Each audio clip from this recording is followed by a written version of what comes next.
అందరికీ నమస్కారం. ప్రభుత్వ పథకాల అప్డేట్స్ కోసం మన ఛానల్‌ని సబ్స్క్రైబ్ చేసుకొని రెడీగా ఉండండి. వీడియోస్ మాత్రం లైక్ చేయండి. ఇక వివరాల్లోకెళ్తే తెలంగాణ సమగ్ర కుటుంబ సర్వేకి సంబంధించి ముఖ్యమైన అప్డేట్ గురించి వీడియోలో డిస్కస్ చేద్దాం. ఇంటింటి కుటుంబ సర్వే చేసుకోని వారికి మరో అవకాశం.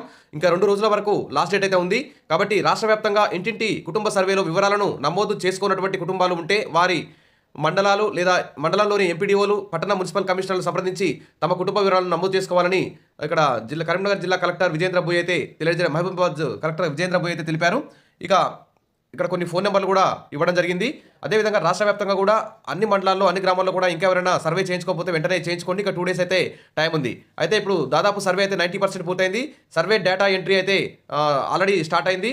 రాష్ట్ర ఉప ముఖ్యమంత్రి, ఆర్థిక ఇంధన శాఖల మంత్రి బట్టి విక్రమార్క అయితే ఇక్కడ దీని గురించి సమీక్ష చేయడం జరిగింది. డోర్ లాక్, వలస వెళ్లిన వారి వివరాలు కూడా ఫోన్ ద్వారా సేకరించాలని సమగ్ర ఇంటింటి కుటుంబ సర్వేపై మరి జిల్లా కలెక్టర్లతో వీసీల ద్వారా సమీక్ష అయితే నిర్వహించడం జరిగింది.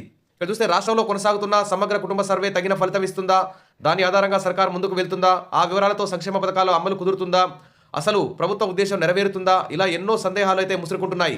సర్వేలో చాలా ప్రశ్నలకు అరకొర సమాచారమే వస్తుండడం, ముఖ్యమైన ప్రశ్నలకు ప్రజలు ఎదురు ప్రశ్నలు వేయడం, పైగా ఆగ్రహం వ్యక్తం చేస్తుండడం, మరి సర్వేకు వచ్చిన వారు చేసేదేమీ లేక ఆ వివరాలకు సంబంధించిన కాలమ్స్ని అయితే ఖాళీగా వదిలేస్తుండడంతో సర్వేకు సమగ్రత చేకూరడం లేదనే అభిప్రాయం అయితే వ్యక్తమవుతోంది. మరి ప్రజల సామాజిక, ఆర్థిక, విద్య, రాజకీయ, కుల అంశాల సేకరణే ప్రధానంగా చేపట్టిన ఈ సర్వేపై మరి ఇక్కడ క్షేత్రస్థాయిలో పరిశీలన అయితే సాక్షి పేపర్ అయితే చేపట్టింది. మరి ఎన్యూమరేటర్లతో కలిసి వెళ్ళి సర్వేలో ప్రజల స్పందన ఎలా ఉందనేది కూడా స్వయంగా పరిశీలించడం జరిగింది. మరి సర్వే సమగ్రమైన రాష్ట్రంలో 90% పైగా పూర్తయిన సమగ్ర ఇంటింటి కుటుంబ సర్వే ప్రశ్నావళిలో కుటుంబ సభ్యులు, కులం వంటి సాధారణ సమాచారమే ఇస్తున్నారు. ఆధార్, ఆస్తులు, అప్పుల వివరాలు వెల్లడించట్లేదు. ఉద్యోగం, ఆదాయం, సంక్షేమ పథకాల లబ్ధిపైన కూడా అసలు వివరాలు చెప్పట్లేదు అని చెప్పేసి ఇక్కడ సర్వేలో అయితే వెల్లడైంది. దాదాపు 40 ప్రశ్నలకు అరకొర సమాధానాలు ఇస్తున్నారు. అసలు వివరాలే రావట్లేదు. అసలు సర్వేకి వచ్చిన వారు వివరాలు చెప్పాలని మళ్ళీ అడిగితే ప్రజల నుంచి ఆగ్రహం అయితే వ్యక్తమవుతుంది. ఇచ్చిన వివరాలు నమోదు చేసుకుంటూ కొన్ని కాలమ్స్ అయితే వదిలేస్తున్నారు. కొన్ని చోట్ల గట్టిగా ఎదురు ప్రశ్నలు వేస్తుండడంతో చాలామంది సర్వేకి వచ్చిన వారు అసలు అడగడమే మానేశారు. మరి నిర్దేశించిన ప్రశ్నల్లో సగానికి పైగా సమాధానాలు రాకపోతే సర్వే లక్ష్యం నెరవేరే అవకాశాలు తక్కువేనని అభిప్రాయాలు అయితే వ్యక్తమవుతున్నాయి. ఇక చూస్తే సంక్షేమ పథకాలకు కోత పడుతుందని సమగ్ర సర్వేపై ప్రజల్లో ఉన్న సందేహాలను నివృత్తి చేయడంలో అధికార యంత్రాంగం సఫలీకృతం కాకపోవడంతోనే సర్వేలో చాలా ప్రశ్నలకు సమాధానాలు రావడం లేదని విమర్శలు అయితే వచ్చాయి. ప్రధానంగా ఆర్థిక పరమైన అంశాలు, ఆస్తులు, అప్పులకు సంబంధించిన సమాచారాన్ని చాలామంది చెప్పలేదు. ఒకవేళ ఆస్తుల లెక్కలు చెప్తే ప్రభుత్వం అందిస్తున్న సంక్షేమ పథకాల్లో కోత పడుతుందనే ఆందోళన కనిపిస్తోంది.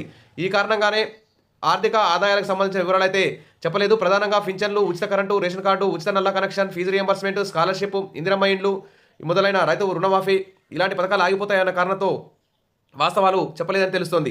ఇక స్టిక్కర్లు వేయని ఇండ్ల మాటేంటి? పట్టణ ప్రాంతాల్లో చాలా ఇండ్లకు ఇప్పటికీ స్టిక్కర్లు వేయలేదని స్థానికులు అయితే చెప్తున్నారు. ముఖ్యంగా అపార్ట్మెంట్లు, గేటెడ్ కమ్యూనిటీ కాలనీలు, 4-5 అంతస్తుల భవనాల్లోని చాలా ఇళ్లకు స్టిక్కర్లు వేయలేదని అంటున్నారు. పూర్తిస్థాయి సర్వేలో ఇలాంటి ఇళ్లను గుర్తించి వివరాలు నమోదు చేసే అవకాశం లేకుండా పోయిందన్న ఫిర్యాదులు కూడా వస్తున్నాయి. సర్వే సమయంలో అలాంటి ఇళ్లకు కూడా గుర్తించాలని అధికారులు సూచిస్తున్న ఎన్యూమరేటర్లు వచ్చే సమయం తెలియక ఇబ్బందిగా మారిందని ప్రజలైతే పేర్కొంటున్నారు.